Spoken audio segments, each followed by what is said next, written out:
Amém. Glória a Deus. O tema da mensagem: Ele veio libertar os cativos. Eu convido você a abrir sua Bíblia comigo no Evangelho de Lucas, capítulo 4,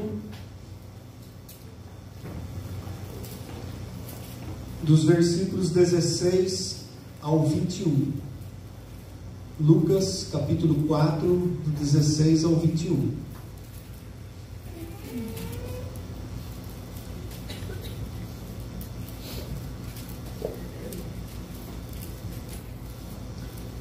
Diz assim a palavra do nosso Deus: Indo para Nazaré, onde fora criado, entrou num sábado na sinagoga e, segundo o seu costume, levantou-se para ler.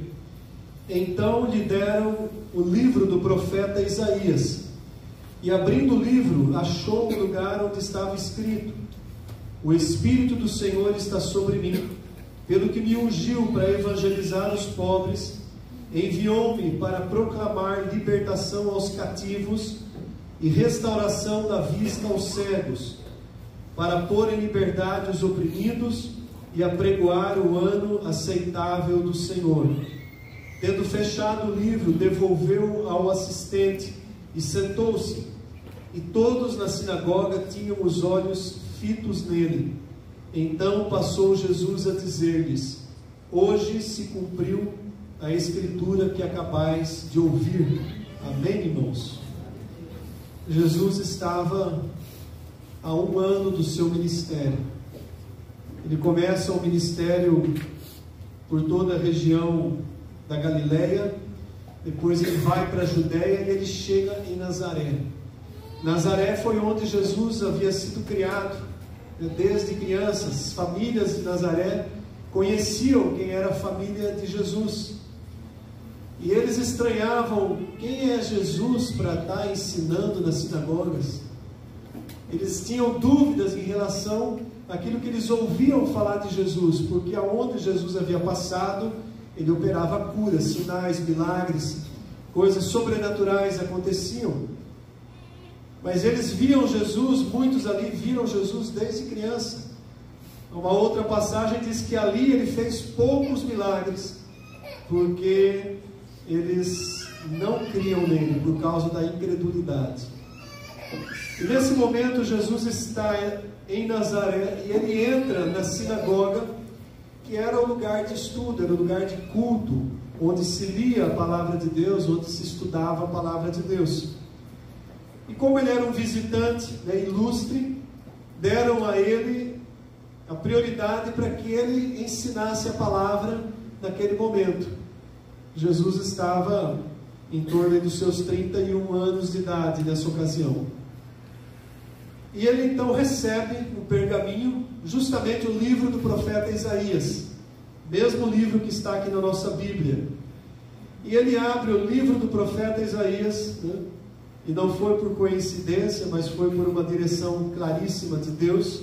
Ele abre, como eu estou abrindo aqui, no capítulo 61. Na época não tinha capítulo nem versículo, mas ele abre e lê o que para nós hoje são os versículos 1 e 2. Ele diz: O Espírito do Senhor Deus está sobre mim, porque o Senhor me ungiu para pregar boas novas aos quebrantados, enviou-me a curar os quebrantados de coração e proclamar libertação aos cativos e a pôr em liberdade os algemados, e apregoar o ano aceitável do Senhor e o dia da vingança do nosso Deus, a consolar todos os que choram. E aí o livro tem uma sequência. Jesus lê aquelas palavras, se assenta e fica olhando para toda aquela plateia que estava na sinagoga, esperando o que ele ia falar. E ele diz exatamente essas palavras: Hoje se cumpriu a escritura que vocês acabaram de ouvir. Ora, Isaías havia profetizado muitos anos, séculos antes da vinda de Jesus Cristo, aproximadamente 600 a 700 anos antes de Cristo. E agora Cristo estava ali dizendo para eles: hoje se cumpriu essa palavra. Quando Jesus disse isso, eles se escandalizaram, porque aquelas palavras só poderiam ser ditas pelo Messias. E eles estavam aguardando a vinda do Messias. Muitos não criam que Jesus Cristo era o Messias. A palavra Messias significa o ungido de Deus, o escolhido de Deus.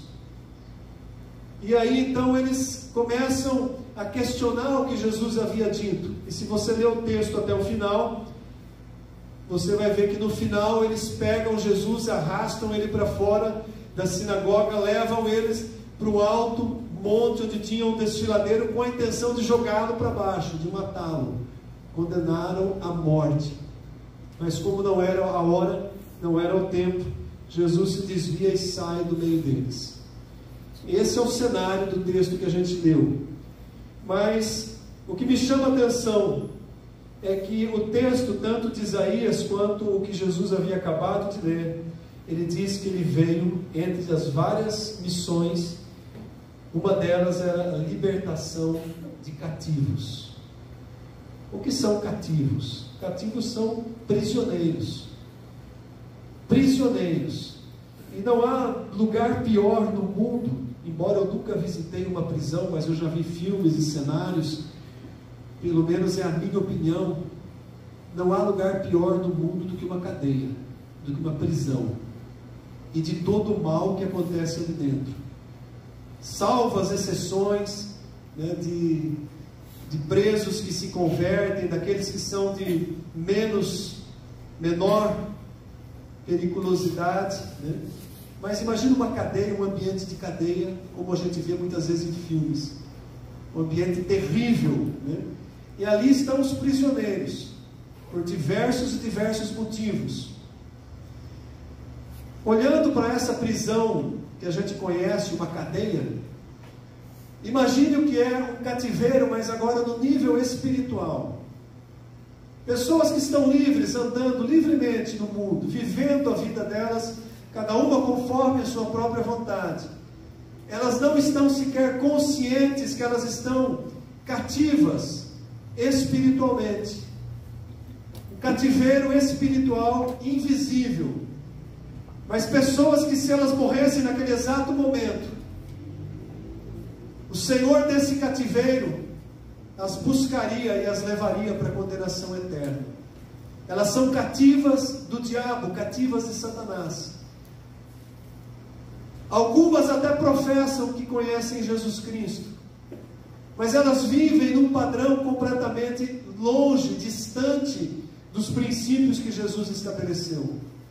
Elas estão presas, estão num cativeiro, embora elas não consigam enxergar esse cativeiro. E Jesus Cristo veio para libertar os cativos espirituais. Quando nós olhamos para o passado e vemos a história do povo hebreu, que ficou cativo no Egito durante 400 anos, e que depois ficou mais 70 anos cativos na Babilônia. A ideia de um cativeiro, embora ali fosse um cativeiro literal, eles foram escravos de fato, foram escravizados primeiramente pelo Egito e depois pela Babilônia. Eles precisaram de um libertador. E como que eles foram libertos, por exemplo, do Egito? Deus levantou Moisés, levantou ajudadores para Moisés e tirou de uma forma sobrenatural, com mão forte. Eles não conseguiriam ser libertos sozinhos. Precisou uma intervenção de Deus para que o povo hebreu fosse liberto do cativeiro do Egito. Precisou uma intervenção de Deus para que eles também fossem libertos do cativeiro da Babilônia. Foram cativeiros diferentes, distintos. E aquele povo viveu na escravidão durante muito tempo, servindo outro povo, comendo restos de comida, não tinham salário, trabalhavam até morrer, até aguentar. Eram escravos, né? Escravos de um faraó cruel. Paralelo com isso, no reino espiritual, a escravidão que Satanás impõe àqueles que estão presos no seu cativeiro é semelhante. Se Jesus voltasse hoje, milhões, milhares, milhões e talvez bilhões de almas seriam levadas para o inferno, para o cativeiro de Satanás, porque não reconheceram Jesus Cristo como Senhor e Salvador, não tiveram transformação de vida, de um novo nascimento. Então esse é um cativeiro terrível, ao qual Jesus veio e quebrou a sentença desse cativeiro, quando Ele vem e Ele morre na cruz, um inocente, um sangue derramado por uma multidão de pecadores. Havia uma condição e ainda há uma condição para que esse sacrifício de Cristo que nós celebramos hoje, ele tenha um efeito de libertar do cativeiro. A condição é que eu me renda a Jesus Cristo, que eu o receba como Senhor e Salvador da minha vida, único e suficiente Salvador. Não posso colocar ninguém no mesmo nível de Jesus Cristo como Salvador. Não há nenhuma outra alternativa que possa me qualificar para a salvação eterna, senão o sacrifício de Jesus Cristo. E eu tenho a obrigação de repetir isso quantas vezes Deus colocar no meu coração, ainda que a igreja saiba. Talvez pela rede social tenham pessoas que estejam ouvindo e não saibam disso. Não há, amados, nenhum outro nome pelo qual importa que sejamos salvos. O nome de Jesus Cristo, o único Salvador que o Pai estabeleceu para que houvesse reconciliação entre aqueles que são libertos do cativo e Ele. O mundo é um grande cativeiro. Ainda que as pessoas não enxerguem isso, o viver no padrão do mundo é um grande cativeiro. É como se fosse um grande chiqueiro de porcos, onde Satanás distribui a ração e a lavagem todos os dias, de acordo com o gosto de cada porco. É o que ele joga, ele oferece isso para o mundo. E o mundo come desesperadamente essa comida podre, essa sujeira. Eu estou fazendo uma alegoria, logicamente. Mas é isso, o cativeiro é esse. De vez em quando, ou muitas vezes, Satanás vai lá e pega um dos porcos e mata, e aí não tem mais volta. Um dia antes da nossa conversão, nós estávamos nesse cativeiro e não enxergávamos o risco que nós corríamos se morrêssemos naquela condição. Vivendo no padrão do mundo. Pode ser uma boa pessoa, pode ser uma pessoa moralmente boa, mas se ela não tem Jesus Cristo como único e suficiente Salvador, ela continua no chiqueiro do Satanás, comendo os lixos do mundo. Agora, existe um cativeiro, talvez pior que esse, que é um cativeiro de mente, de pessoas que já foram libertas por Cristo, pelo menos aparentemente, mas os seus corações continuam presos no Egito. Elas se dizem salvas, mas elas continuam sentindo saudades, como o povo hebreu sentia saudades das comidas do Egito, daquilo que era distribuído, feito lavagem para os escravos, para os porcos. É um cativeiro na mente, na alma, de uma velha natureza que ainda não foi totalmente vencida. E esse cativeiro, ele prejudica demais a nossa caminhada com Deus. Porque volta e meia nós estamos ali, se voltando para a velha natureza, sentindo vontade de fazer as coisas das quais nós já fomos libertos, dando passos atrás. É um cativeiro terrível, um cativeiro de mente, sofismas, resistências, fortalezas da mente. E aí, para a gente contornar esse cativeiro, a gente começa a acreditar em coisas erradas. Por exemplo, aquilo que a Bíblia condena como pecado, para que esse cativeiro não pese na nossa mente, na nossa alma, a gente começa a ter uma posição diferenciada de entendimento do que é pecado e do que não é pecado. Aquilo que o mundo, que todo mundo está fazendo, e a gente não vê o juízo de Deus acontecendo, talvez não seja pecado. Porque se fosse, Deus já estava agindo. Não é bem assim. Nós não podemos esquecer que o tempo da graça, o tempo que nós vivemos, o tempo que se inaugurou a Igreja de Jesus Cristo, e que vai terminar em breve, é um tempo maravilhoso, de paciência e longanimidade de Deus. Então, esses dois cativeiros, o cativeiro daquele que nunca se libertou, permanece no mundo preso, e o cativeiro daquele que saiu, mas volta e meia tem vontade de voltar atrás. O povo do Egito, o povo hebreu que saiu do Egito, qualquer probleminha que dava na vida deles, faltou água, nós vamos morrer tudo de sede. O Senhor nos tirou lá do Egito para matar a gente de sede no deserto. A gente quer voltar para o Egito. Qualquer probleminha na vida já queria voltar para o Egito. Nós não temos carne para comer aqui nesse deserto. É só esse maná que a gente já enjoou dele. Ou seja, a provisão de Deus, eles estavam enjoados.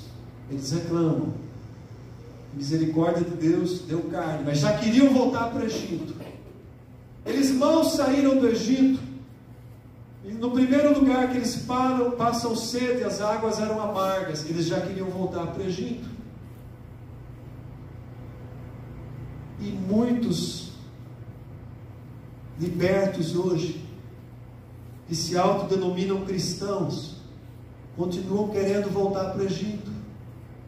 Eles querem o melhor de Deus, querem a salvação, querem todas as bênçãos de Deus, mas não querem matar a velha natureza, o velho homem. Está sempre voltando ou alimentando um pecado antigo.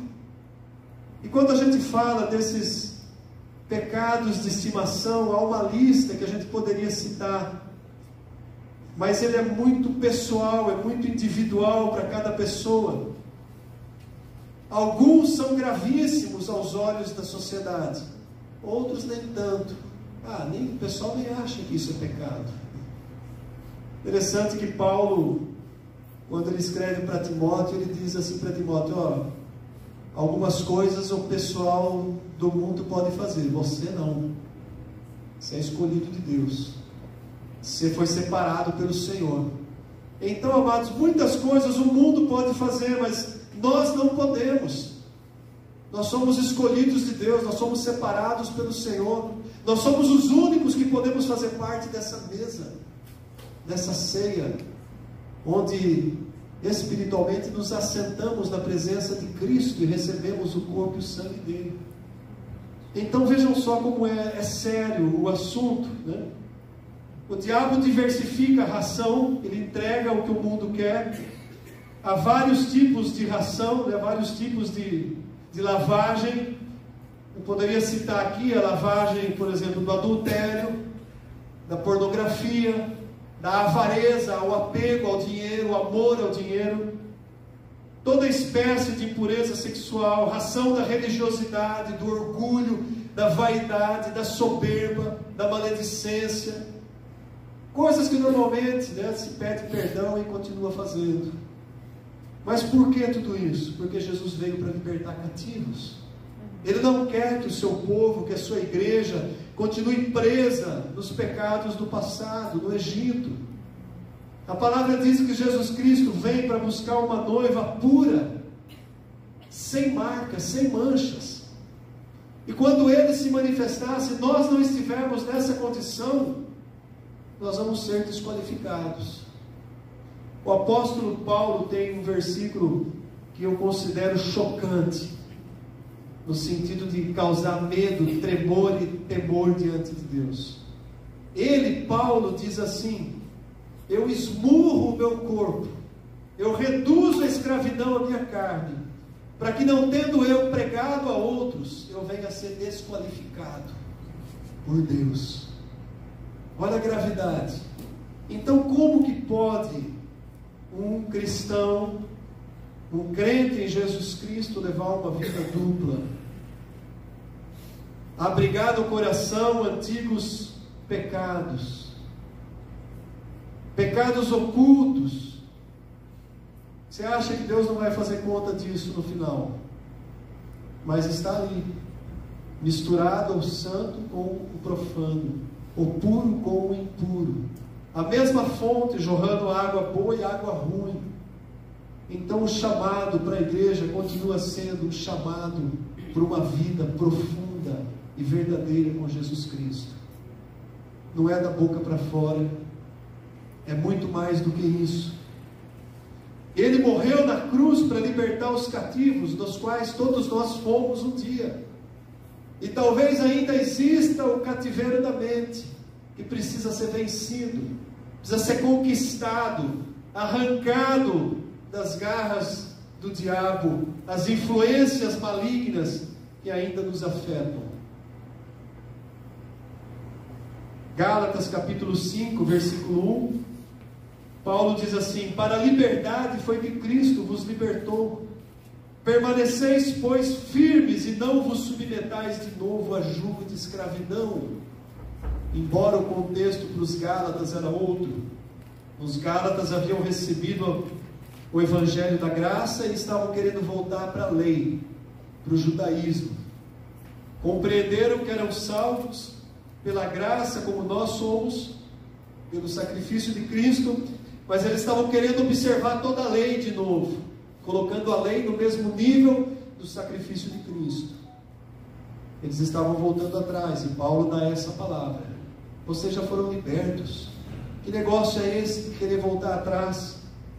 Permaneçam firmes, não se coloquem de novo no jugo da escravidão. Nós já fomos libertos, nós não temos que voltar para um jugo de escravidão, seja religiosa ou seja carnal. Nós temos que viver nessa liberdade com a qual Cristo nos libertou.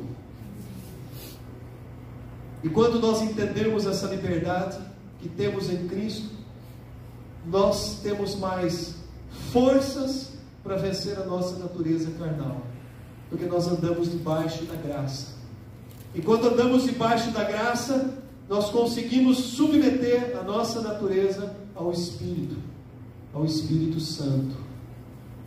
No versículo 13, Gálatas 5,13, Paulo complementa dizendo: não useis da vossa liberdade para dar ocasião à carne. Não é porque você já é salvo e tem a liberdade em Cristo que você agora vai satisfazer as vontades malignas da natureza carnal. Ou seja, permaneçam caminhando em santidade, permaneçam com a vida de vocês ilibadas.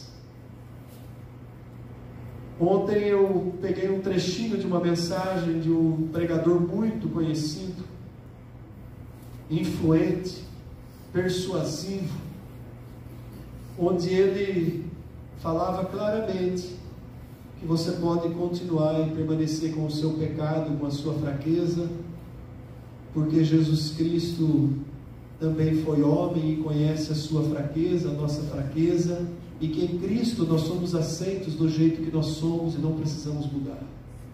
É o que eu gostaria de estar pregando para a minha igreja, para a igreja que o Senhor me colocou para compartilhar a palavra. Todo mundo ia embora feliz da vida, sabendo: não preciso mudar, Deus me aceita do jeito que eu sou, está tudo bom, está tudo bem. Não preciso mais lutar contra a minha carne, contra o pecado, contra os meus olhos, contra a pornografia, contra maus pensamentos, contra a cobiça. Glória a Deus, eu sou salvo em Cristo Jesus. Aquele pastor de tremenda influência estava pregando isso. Inclusive citando os relacionamentos homoafetivos. Quantas pessoas estão entrando por essa porta e vão se deparar com a perdição eterna, porque ouviram uma palavra suave, que agradou o coração, que não exige responsabilidade, não exige mudança, mas a palavra de Deus, ela nos coloca numa condição de mudança de vida. Não há como eu dizer que eu sou convertido, que eu nasci de novo, se não houve mudança na minha vida. Então isso é muito sério, né? É seríssimo, é uma luta para cada um de nós.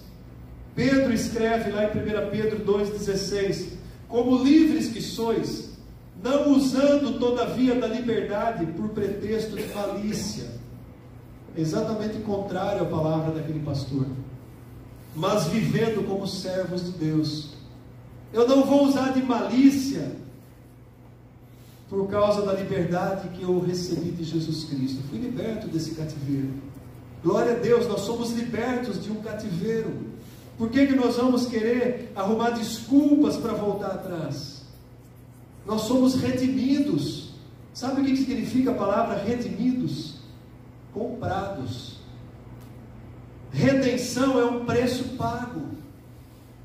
Imagina que essa palavra era usada, por exemplo, para um escravo, que para ser livre alguém tinha que comprar e libertar aquele escravo. Foi isso que Cristo fez conosco. Nós éramos escravos do diabo. Ele nos comprou com alto preço do seu sangue e nos colocou em condição de liberdade. E uma vez libertos, por que vamos colocar de novo debaixo de jugo de escravidão? Voltar atrás. Redimir também pode significar o preço pago por um refém de sequestro. Foi sequestrado, foi arrastado. Então, esse é o preço do nosso resgate, o sangue de Jesus Cristo. Nós não podemos voltar atrás. Não podemos viver num nível inferior àquele que Ele nos chamou para a gente viver. Nós somos chamados para viver num alto nível, amados. Não é no nível do mundo. Então, que a gente possa prosseguir nisso. É fácil? Não, de forma alguma. Não estou dizendo que é fácil, né?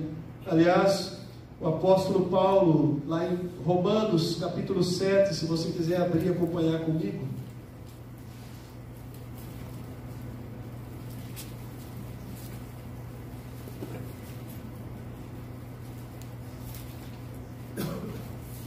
Romanos capítulo 7. Eu vou ler alguns versículos. Versículo 15, por exemplo. Olha o que ele, Paulo, apóstolo, estava dizendo. Porque nem mesmo compreendo o meu próprio modo de agir, pois não faço o que prefiro, e sim o que detesto. Eu entendo aqui que Paulo estava falando de uma luta que existe entre a nossa natureza antiga, carnal, e a nova natureza em Cristo. Ora, se eu faço o que não quero, eu entendo que a lei de Deus é boa. Nesse caso, quem faz isso já não sou eu, mas o pecado que habita em mim.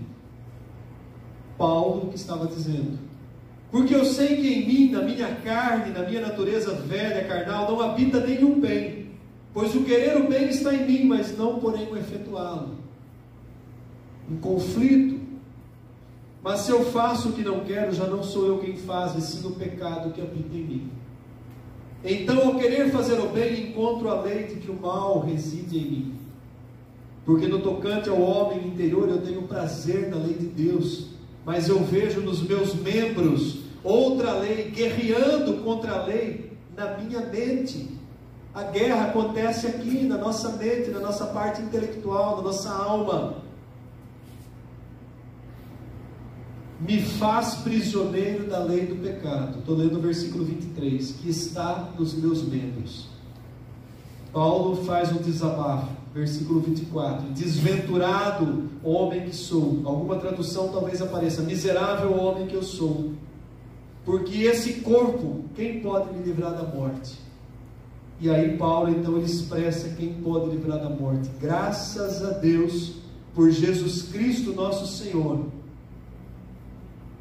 Jesus Cristo veio para libertar os cativos. Ele nos libertou da morte, dessa condenação, dessa situação. Na sequência, que é o capítulo 8, versículo 1 e 2, ele diz: agora, pois, já nenhuma condenação há. Para quem? Para os que estão em Cristo Jesus. Porque a lei do Espírito, letra maiúscula, o que vem do Espírito Santo, a lei do Espírito da vida, em Cristo Jesus, te livrou da lei do pecado e da morte. Glória a Deus por isso. Nós fomos libertos de um cativeiro. Se você conhece pessoas que ainda estão no cativeiro e você tem contato com elas, você é responsável por levar a palavra de salvação para essa pessoa, para que ela creia que somente o sacrifício de Jesus Cristo pode dar salvação eterna. Cada um de nós somos responsáveis por levar o Evangelho às pessoas com quem nós temos acesso, que sabemos que não creem em Cristo Jesus. ou que creem superficialmente. Nós temos que pregar insistentemente para essas pessoas, ainda que elas nos chamem de chato e não queiram mais a nossa companhia. Mas enquanto você tiver a oportunidade, insista e fale, porque você pode estar sendo um instrumento de Deus para que um cativo do diabo seja liberto e tenha salvação em Cristo Jesus. João 8, versículo 31 e 32. Eu já estou na reta final aqui da mensagem. Versículos muito falados, né, conhecidos, mas pouco praticados. João 8, 31 e 32. Disse Jesus aos judeus que haviam crido nele: se vocês permanecerem na minha palavra, vocês são verdadeiramente meus discípulos. Jesus disse isso para os judeus que haviam crido nele.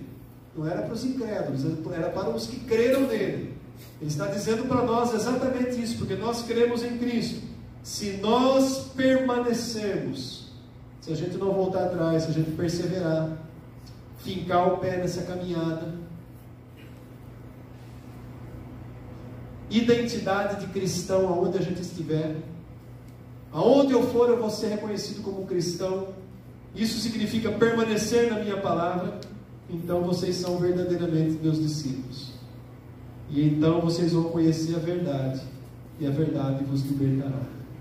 A palavra de Deus é a verdade, o próprio Jesus Cristo é a verdade. Ele diz: eu sou o caminho, a verdade e a vida. Então conhecereis a verdade, conheceis a Cristo, conheceis a sua palavra. E ele diz, né, mais adiante no 36, né, se pois o Filho vos libertar, verdadeiramente sereis livres. Amém, igreja? Todos aqui podem levantar a mão e testificar: eu sou liberto em Cristo Jesus. Você tem que ter essa certeza no teu coração, na tua alma. Você não pode ter dúvida alguma disso. E se você foi liberto em Cristo Jesus, você vai permanecer na palavra de Cristo. E você vai crescer cada vez mais no conhecimento de Cristo. Amém. O Filho veio para nos libertar. Amém. Romanos, capítulo 8, versículo 15.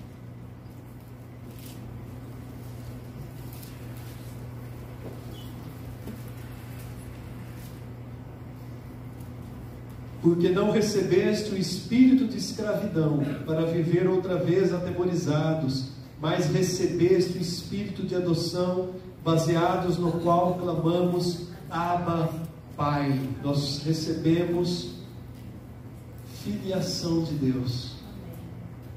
Nós podemos nos considerar filhos de Deus. Eu gosto de repetir: não é todo mundo que é filho de Deus, né? João 1, versículo 12 deixa muito claro isso. Nós nos tornamos filhos de Deus. De que maneira nos tornamos filhos de Deus? Mas a todos quantos o receberam, deu-lhes o poder, a condição de serem feitos filhos de Deus, a saber, os que creram no seu nome. Amém, igreja? Amém. E para a gente finalizar, eu quero deixar um pedacinho do versículo Ezequiel 36, quando o Senhor disse: livrar-vos-ei de todas as vossas imundícies. A minha tradução, ao meio da revista atualizada, está desse jeito. Já tinha sido profetizado lá atrás por Isaías. Ezequiel profetiza: livrar-vos-ei de todas as vossas imundícies. Ele veio para libertar os cativos. Eu quero convidar o nosso Ministério de Música à frente mais uma vez.